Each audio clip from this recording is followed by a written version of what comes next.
প্রিয় দিনী ভাই বোন, রিজিক একমাত্র আল্লাহর পক্ষ থেকে আসে। কুরআন ও হাদিসে এমন কিছু আমলের কথা বলা হয়েছে যেগুলো করলে আল্লাহ তাআলা রিজিকে বরকত দেন। তাকওয়া অবলম্বন করা। আল্লাহ বলেন, যে আল্লাহকে ভয় করে আল্লাহ তার জন্য বের হওয়ার পথ করে দেন এবং তাকে এমন জায়গা থেকে রিজিক দেন যা সে কল্পনাও করে না। সূরা তালাক। আমল, গুনাহ থেকে বাঁচা, হালাল উপার্জন করা, নিয়মিত নামাজ। তারপরে বেশি বেশি ইস্তেগফার করতে হবে। হযরত নূহ আলাইহিস সালামের কওমকে বলেছিলেন, তোমরা তোমাদের রবের কাছে ক্ষমা প্রার্থনা করো, তিনি তোমাদের উপর প্রচুর বৃষ্টি বর্ষণ করবেন এবং ধন সম্পদ ও সন্তান বৃদ্ধি করবেন। সূরা নূহ এর 10 থেকে 12 নম্বর আয়াত।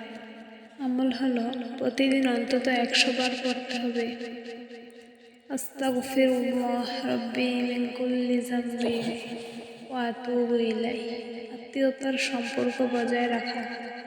রাসূল সাল্লাল্লাহু আলাইহি সাল্লাম বলেছেন, যে ব্যক্তি চায় তার রিজিক বৃদ্ধি পাক এবং আয়ু দীর্ঘায়ু হোক, সে যেন আত্মীয়তার সম্পর্ক বজায় রাখে। সহিহ বুখারী। আমল, আত্মীয়দের খোঁজ নেওয়া, সাহায্য করা।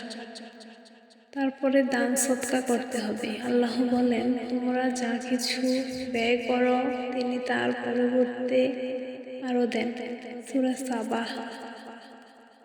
39 নম্বর আয়াত।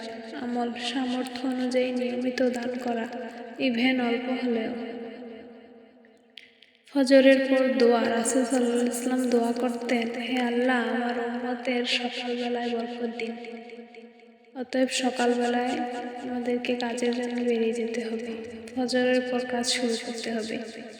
তারপরে আমাদেরকে তাওয়াক্কুল করতে হবে, আল্লাহর উপর ভরসা। রাসূল সাল্লাল্লাহু আলাইহি সাল্লাম বলেছেন, তোমরা যদি আল্লাহর উপর যথাযথ ভরসা করো তবে তিনি পথ দেখিয়ে দিবেন।